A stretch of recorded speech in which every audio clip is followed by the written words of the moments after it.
Welcome to Code Club. I thought we might talk about logging today. So this is a library called Zap. It's from our friends at Uber.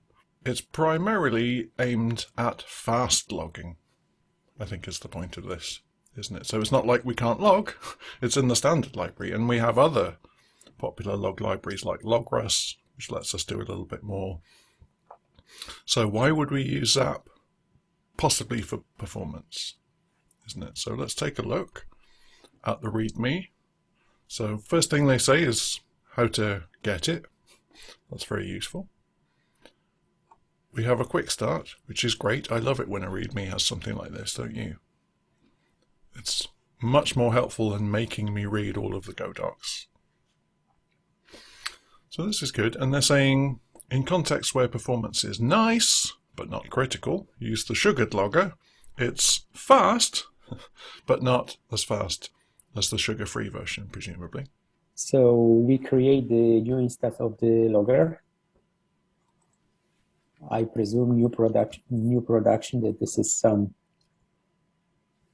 object that's supposed to run not in our development or staging environment, but production. Yeah.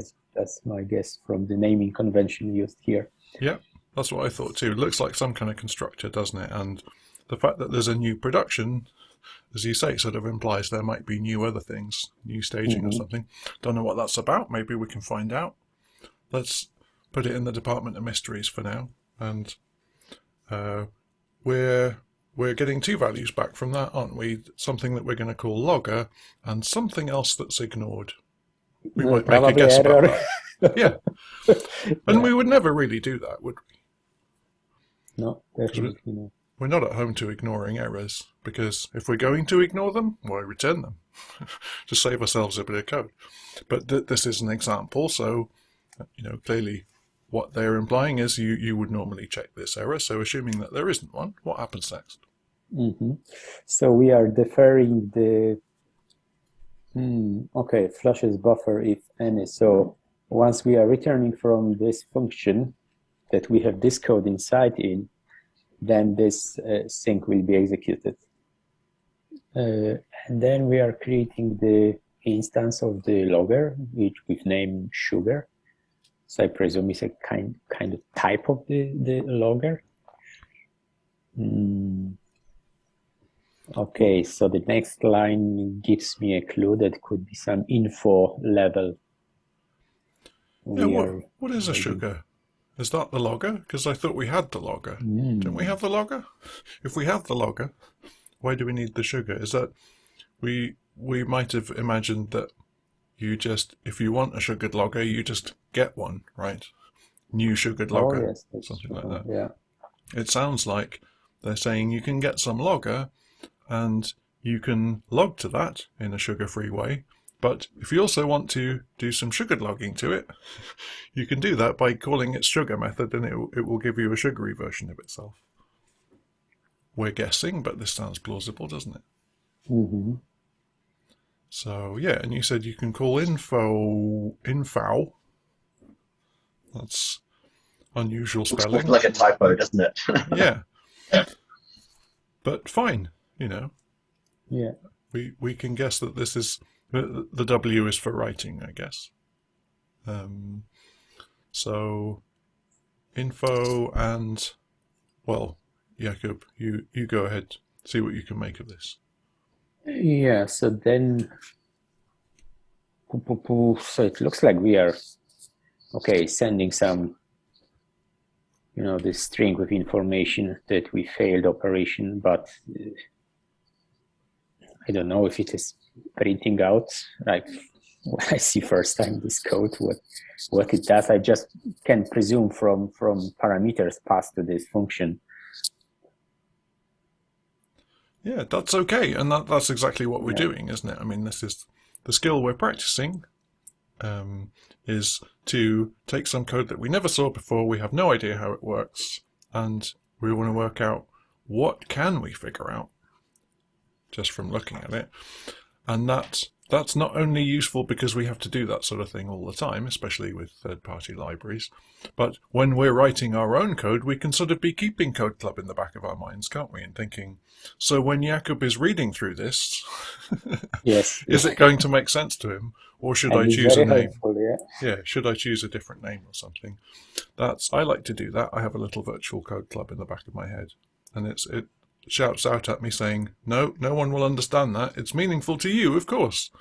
You're writing this, but not to anyone else. So yeah, so clearly there's some message that we're logging, failed to fetch URL, and then other stuff, isn't it? Yeah, may I, Joe? Sure. What's this other stuff, do you think? So for me, the sugar, it's another object that allows non-typed values for the message, and the logger only accepts strongly typed fields. So I think that's the difference. I just know because I read the second part of the document. Right. Well, that's always an excellent idea. But if we weren't so assiduous in reading all the docs, it's useful to know, even if we're flailing around a bit, which we probably will, but that's okay. It's useful to know what we can figure out. And they're commenting to say loosely typed key value pairs. What does loosely typed mean? I assume not at all. Mm-hmm. We don't know what the signature is for info W, but we might guess it just takes strings, pairs of strings and empty interfaces or something, isn't it? But yeah. In order to do that variadically, which we assume it is, we assume there's no limit to the number of key value pairs you can pass. They would have to all be empty interfaces, wouldn't they? Yeah. So maybe they are. And what happens next? What's this last bit of the example? Infof. What's that about? So that's a bit odd. Here we're doing much the same thing, taking like the first parameter as a descriptive one, and then instead of having key value pairs, which we had before, we just have a single one, and maybe my gut says the F is probably for failure or thumped, but then I still can't explain what the W is above. Yeah, thumped sounds believable, doesn't it? Because we know this family of functions. Thumped printf takes a format string and some data. With the standard library logger, logf takes a format string and some data in tests. Errorf takes a format string and some data. So they might have done what I'm always saying we should do, isn't it? Which is to copy the API or the semantics of the standard library, unless we have better ideas. Even if we do have better ideas, ignore them and do what the standard library does, because it's less surprising. So we can believe that. So that's our sort of printf equivalent, isn't it? And here's the logger, so the non-sugary one. Looks much the same, doesn't it? Except we don't sugar it. And we call info, so there's no W, don't know why. And now we have structured context as strongly typed field values. Don't know quite what that means, or rather I know what it means, but I don't know how that works, but we might find out. And we have some sort of zap.string. So we call zap.string and we pass it the string URL and some variable URL. And so it looks like these zap.string, zap.int and zap.duration are sort of creating some typed object, isn't it, based on what must be a string followed by a piece of data of that type. So duration with a time.second and so forth. This looks nice, and you can see why that's faster, can't you? Or can we? Well, anybody like to suggest why this might be faster? I'm guessing that it moves work from runtime to compile time, and that might imply that the former example might use reflection to discover what the types of the things that's being passed, particularly the value of each pair. Yeah, that sounds believable to me. And in previous code clubs, when we looked into the Fumpt library, we found Fumpt printf, for example, takes its data as empty interface, so it can be anything. And we found there were tons and tons of code in there to work out what it is. Because if we had already known in advance that it was an int, let's say, or a time.duration, we could have just printed it, no problem. So 99% of that code is just working out what the heck have we been given. And that must take time, mustn't it? So they're saying, you know, if what you need to do is just pass arbitrary data that you don't necessarily know the type of, or you don't want to have to work it out, you can use the Sugary logger, and that will be slower because of that reflection that Dave was talking about, but still fast. And if we do happen to know in advance that it will be a string pair, for example, or a string int pair, we can save a bit of time. It slows the programmer down, but with the benefit of speeding the program up, doesn't it? So this is great, and there's a long list of self-congratulatory benchmarks here, which is absolutely okay. I mean, if the reason you're writing the library is because it's much faster than the current market leader, then you need to do this, don't you? Otherwise people might say, yeah, is it that fast though? Apparently it is quite fast,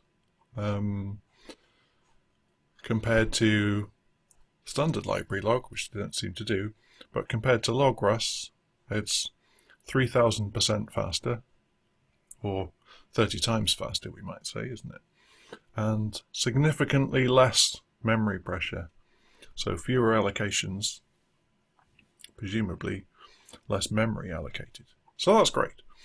So fine, sales pitch over. We've bought it. You know, congratulations on purchasing your new Uber Zap log library. What shall we do? Where shall we start with it? Anybody like to suggest? We've got some experience of this, haven't we? Parachuting into arbitrary libraries and finding our way. Anybody like to start us off? Maybe logger.go. That sounds as good as anything else, doesn't it? We have a ton of Go files here. And they presumably are all important, but let's just start reading. So would you like to volunteer to start walking us through, and we'll see what comes up? Sure. This looks good, doesn't it? Looks a promising place to start. We have some logger type. Yep, so it's creating a new logger type, which is a struct that has core field, which is a zap core.core, which is coming from another library that's being ported on the top. No idea what that is, nor would we expect to have, would we, at this stage, just based on the name.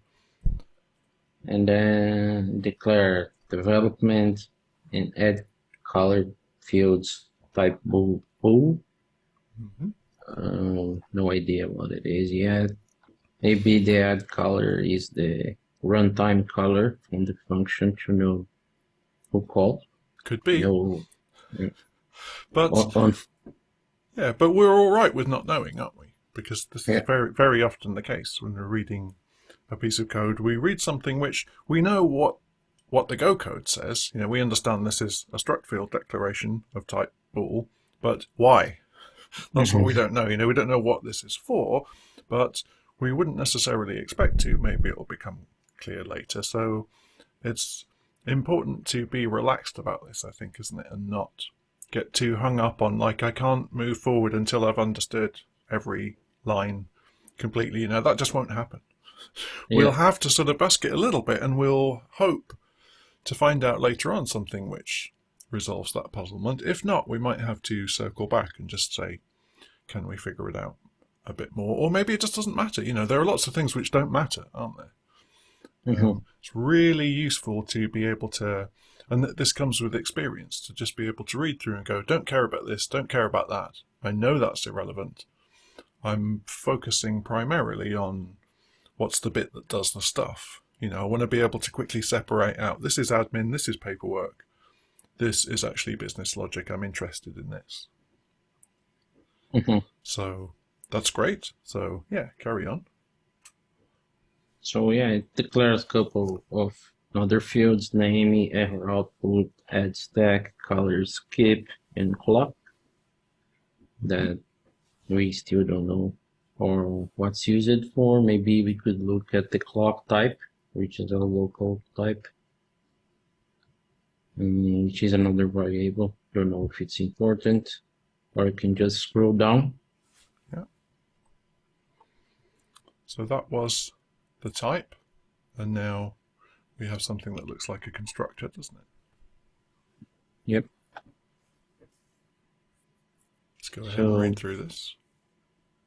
It's declaring a function called new, which receives a core variable which types subcore.core, and then options variable, which is a variadic of option. Yeah, looks like functional options, doesn't it? Yeah. We like those. Which returns a pointer to a logger. So if core is new, return new nop. Yeah, new nop. Yeah, and actually we can see this is just a no-op logger.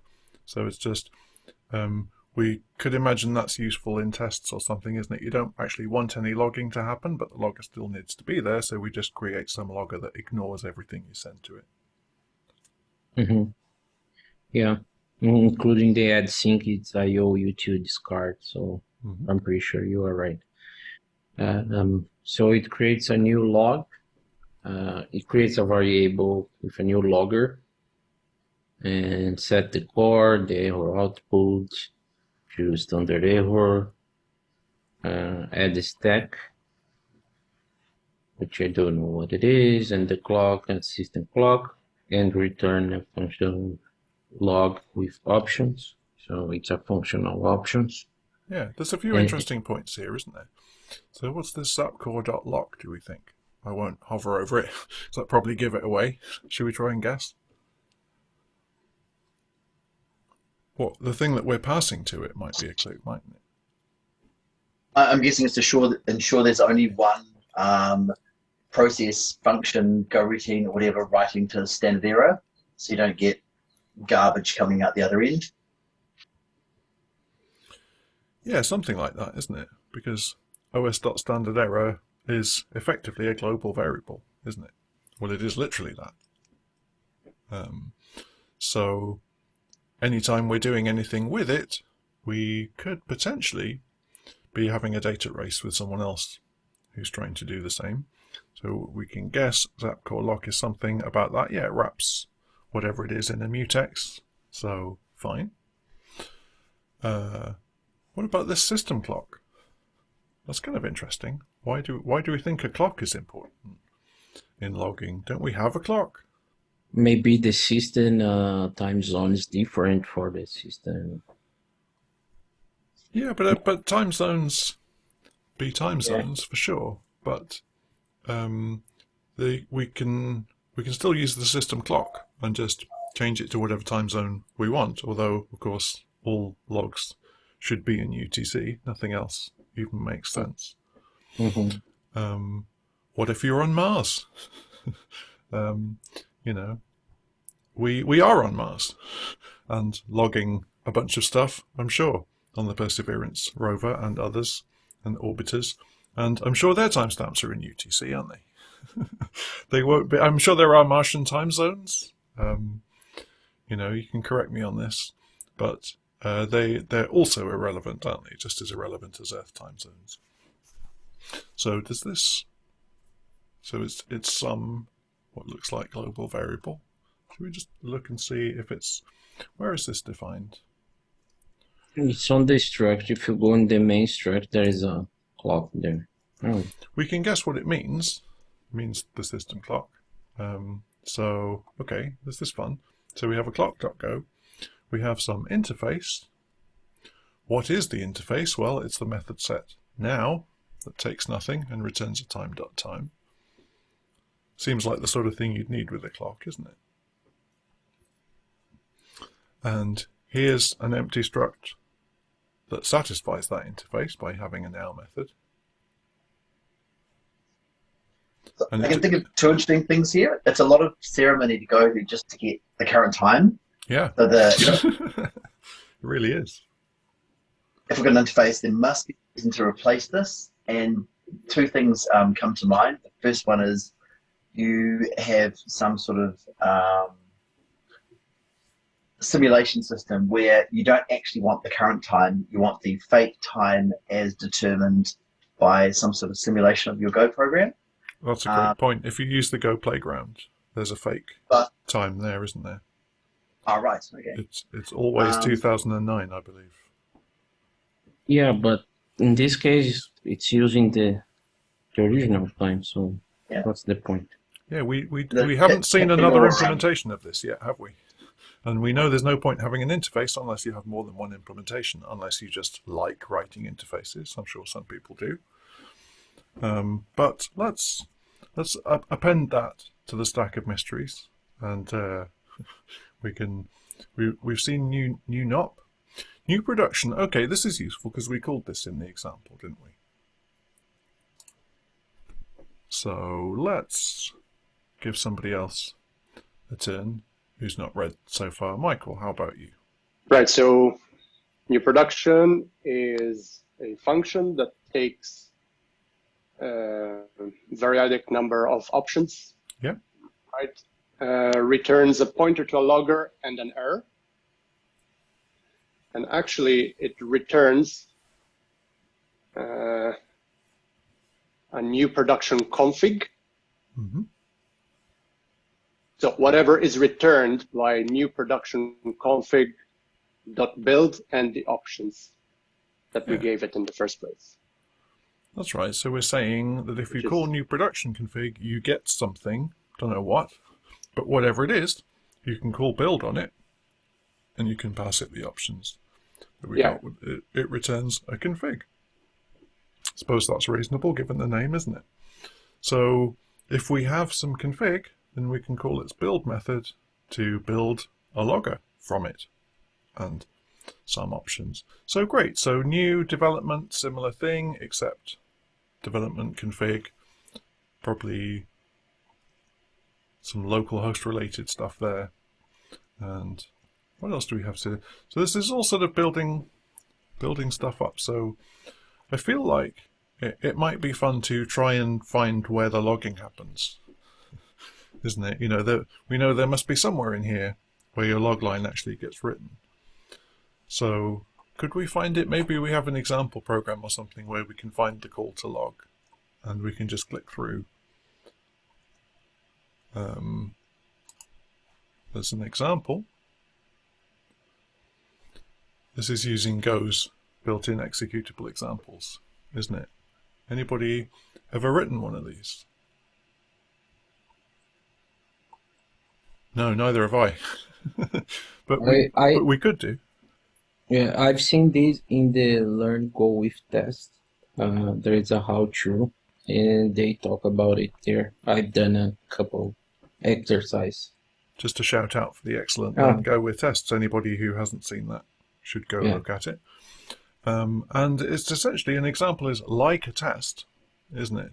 But what you can do is just write some function whose name starts with example, and you can do stuff using your code. And when you run your tests, this example will also be executed, as will your tests. And of course, if it crashes, panics, or errors, or whatever, that would be a test failure. But also, if you have some comment like this that says output and then some things, Go will actually verify that that's what you output. Because if you don't, that's a failure. Which is nice, isn't it? Yep. That's very nice. Because we have tests, but they're not so documenty. Because a lot of them are sort of, private internal worries that only we're concerned about. It's not really user-facing. And, just giving people a piece of code in the README is great, as we saw, but the problem is then if you change the code, your README is out of date And this is true of literally every README, isn't it? So it's really nice to be able to give the code example, but also automatically verify that it still works every time you run your tests. So I love that. I don't know why people don't write more examples. And this render in documentation, right? Yeah. As well, these examples. That's right. And if you look at the standard library docs, which it's a stone cold certainty that you will have to at some point in your career, you'll see these. So that's kind of interesting. And this should be what we want, shouldn't it? We have some logger. Oh, there's a new example logger. That's great. They've really gone to town on this, haven't they? And I often think this is a useful thing we can get from looking at big complicated libraries. You know, I don't personally aspire to write big complicated libraries. I would prefer to write small simple libraries. But that doesn't mean I can't steal ideas from big complicated libraries about the way they've coped with the complexity, for example. If those ideas work, then I can apply them to my already simple library and make it even simpler, can't I? That would be great. So fine. So here, let's look at the sugared logger. And here's the info W. So let's drill through. Command click. Okay. Let's have another reader. Sherif, how about you? Yeah, I'd say the method, the S log, info level message nil and value. We'll try to. Yeah, we don't know what this nil is at the moment, do we? But we can look at this and say thump tags. Yeah, I guess we don't have any. So fine. So we need to drill down further, don't we? We need to drill into s.log. Let's take a look. Now let's turn it over to the talents of Umang, let's say. It's time for him to have a turn, isn't it? Do you read us through this? Yeah, again, it looks like a method where we're passing the pointer of the same sugar logger, calling the log method. We're passing different inputs to it. There's level which is type Zapcore level. I think we encountered Zapcore earlier. Yeah, that was like info or whatever, wasn't info something, yes. Then we're passing a template which is a string, a bunch of arguments to the interface, context. Then I guess we're actually seeing some code now. Yeah, what's context? It's not a context, is it? Yeah. So whatever it is, it's not a context. It's kind of a slice out there, basically. Yeah, it's a slice of literally anything. Exactly, yeah. So that will be the key value pairs. Yeah. Presumably. Okay, so what do we do with all of those? You have to look into the code, what they're doing, right? So what's happening here? So we passed the log. I assume the level means whatever the level is. It's checking against, so assume pre-panic level is defined somewhere. And then we're checking again, in perspective s.base.core level. So it's trying to compare against some thresholds we might have and something else that we might have enabled. Probably it's enabled different levels of logging out there. Yeah, and if all of that's true, we just return, don't we? We just return. Yeah. So any guesses as to what this is and why? I'll open that up to the panel.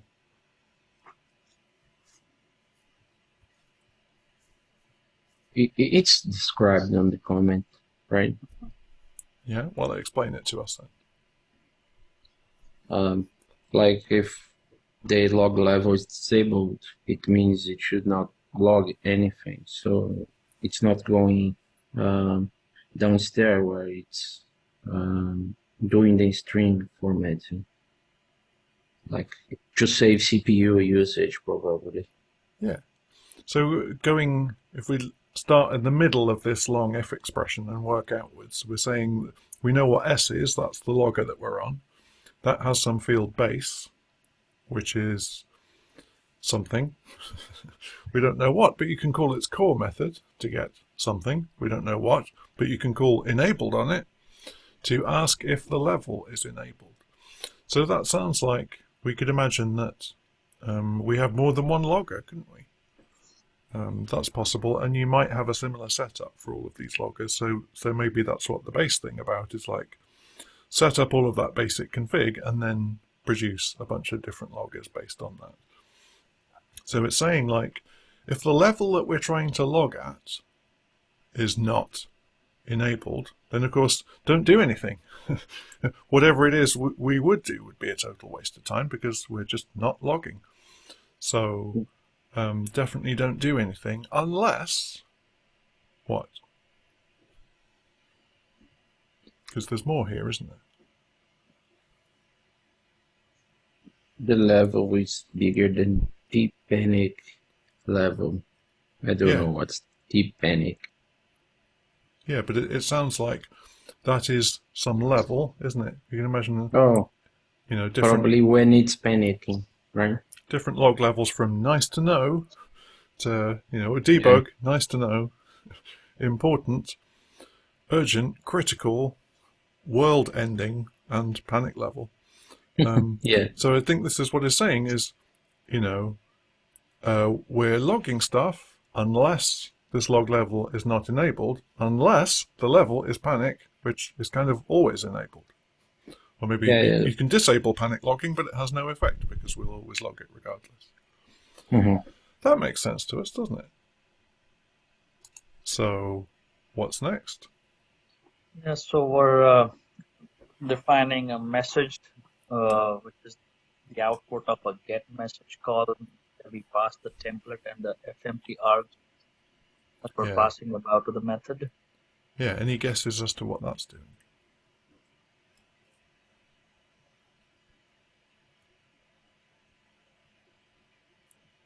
Some formatting arguments, passing to templates, get the format message.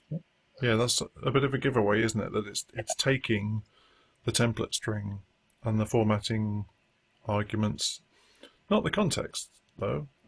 So maybe that's just the first bit of the message, not the key value pairs, and we're getting the log line.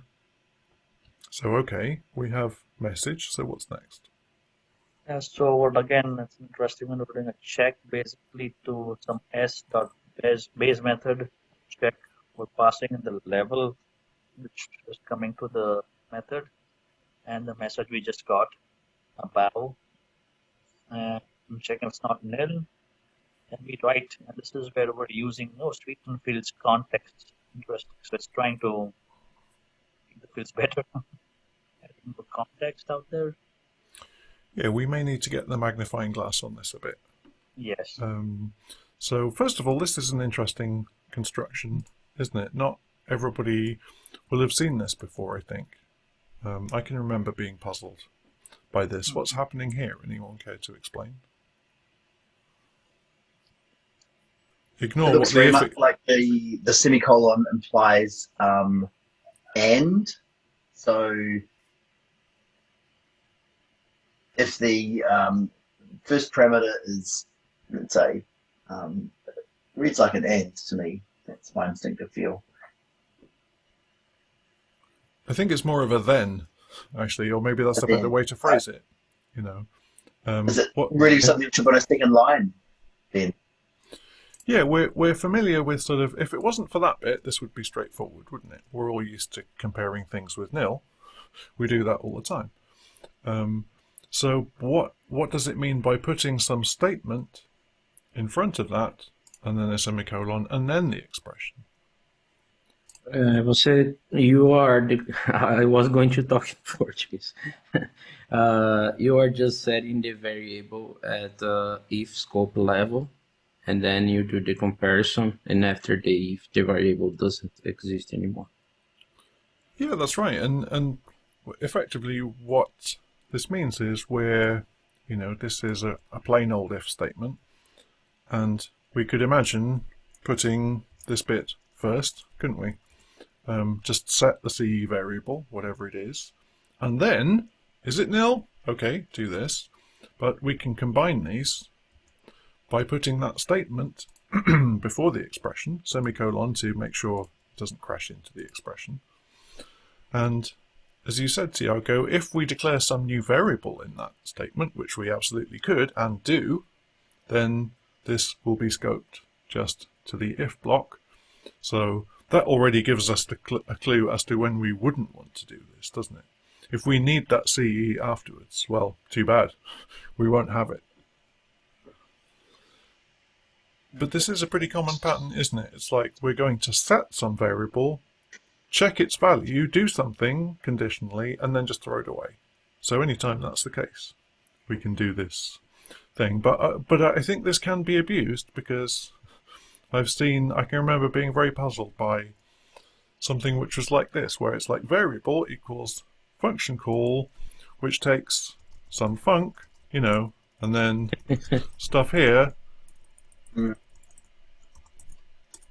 lots of stuff, more stuff, and several pages later, it's like, for apparently no reason, close curly braces, close that, and then x not equals null. And I'm just like, what in the world is that? Just doesn't seem to be attached to anything. Yeah, well, it certainly lets us write what we want to do a bit more compactly than we could otherwise. But that does come with caveats, doesn't it? So it's sort of, by the time we get here, we need to remember where we are, that we're inside one of these compound if statements. And if there's so much code here, including maybe a function literal, that it's gone off the page or we forgot where we were, that's now very confusing to suddenly add a semicolon and dive into this. So there's absolutely nothing wrong with just doing that statement first and then saying if, is there? That's perfectly okay. Yeah, John, is there a reason to define the temporary variable CE instead of just an s.base.check not equal to nil? Good question. Can anyone answer it? I think you cannot use a call function directly in the comparison. I'm not sure. I think you can, and you absolutely could. So Umang's right, but they haven't done that. So is there? Why did we create CE? We can check that it's nil, but as you were saying, we could have just checked s.base.check directly. So why do we need CE? Any guesses? Because you are reusing inside of the block. Okay. Yeah. Right, Sorry. we actually call a method on it. So yeah, we'd be a bit stuck otherwise, wouldn't we? Or presumably we could call this again and then say dot, right? But it would be annoying. Every Go programmer hates to call a function twice if they can call it once. So this makes sense to us. And what is CE? We don't know. It's a checked entry. I'm none the wiser. I don't know about you, but like, okay, stands for checked entry. Big help. I have no idea what that is. We're calling some check method. Okay, is this helpful? It returns a checked entry if logging a message at the specified level is enabled. All right then. Not totally sure what that's about, but do we feel like we can ignore that bit? I feel like maybe we can, because we can see that there's a write happening here. And this must be the thing, mustn't it? Because there's nothing else. That's the whole log method. Yes. So sweeten fields, we could guess that that's the bit that takes the context which isn't a context, but a bunch of key value pairs. So what should we do? Choose your own adventure. Do you want to look at sweeten fields or write? They both sound interesting. Let's look at sweeten fields first. Okay. I am your servant. So here we go. Okay, let's have another reader. Who hasn't had a go yet? Vignesh, would you like to read? Oh, sure. John, even I have a earlier question. So we're talking about the context being a key value pair. Mhm. I mean, I'm wondering why don't they even define it as a key value pair, like a map with an interface key and interface value? Yeah, I agree. I think that's what I would instinctively do, is saying, rather than taking a big pile of empty interface values, if I'm saying the semantics of them are that they're key value pairs, I don't want to just have to agree that with you privately. I want to enforce it with the compiler if possible. Especially that context we have already in Go, like a place to use, right? And yeah, the but beginning of the function. I'm sure they were thinking, man, the last thing we want to do is inject another context here.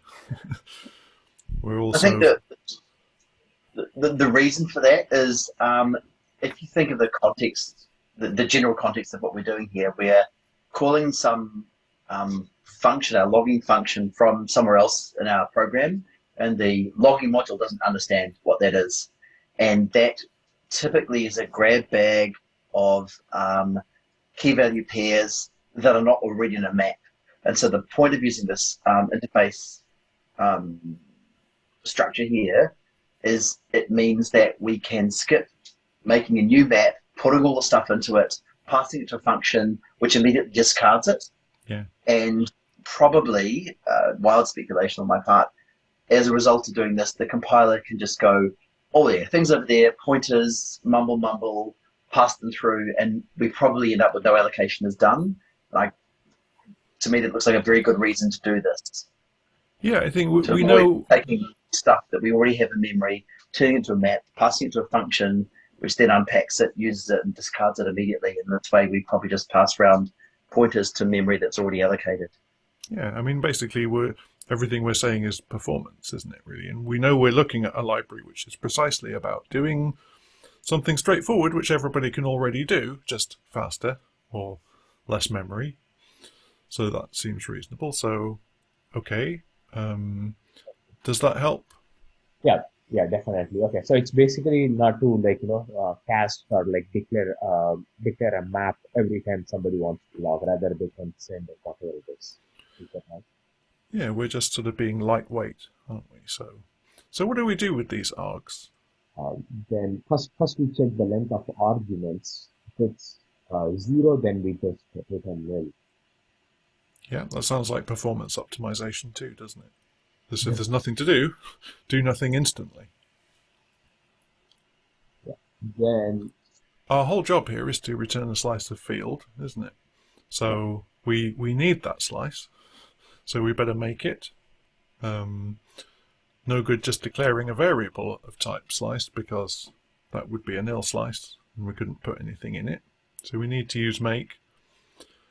And if we just said make slice of field, then we would get a 0 length slice, wouldn't we? And we can pass another argument to say, no, actually make it this long. If we said make slice of field 12, we'd get a slice of 12 fields, all empty. And if we said 0, but then we gave another argument, what would that do? Anyone know? Underlying array we are provisioning with this length. Right. We're setting the capacity as opposed to the length, aren't we? So we're saying you will be 0 long, but please allow room to grow into the following length. Because we know how long it will be, don't we? We know what len of args is. And again, it's the most performance scenario, right? You are allocating, but you are not writing zeros. But you won't need to grow it at any time. Yeah, that's right. Could you elaborate a little more on exactly what that means? You're dead right. Yes, so let's phrase it the other way, shall we? If you didn't do this, what would happen and why would that be bad? When you create a 0 length and 0 capacity, it's going to, the array, the underlying array, it's going to grow each time that you reach the capacity. Right, So, but in fact we know arrays can't grow, can they? Because they're immutable. So we would actually have to create a whole new array, longer, copy the first one into it. So the minute you append something to it, it's going to need to grow, and this allocating new array, copy array, and reattach it to this slice is going to happen sort of transparently to you, isn't it? But if args is long, you know, this process could happen many times.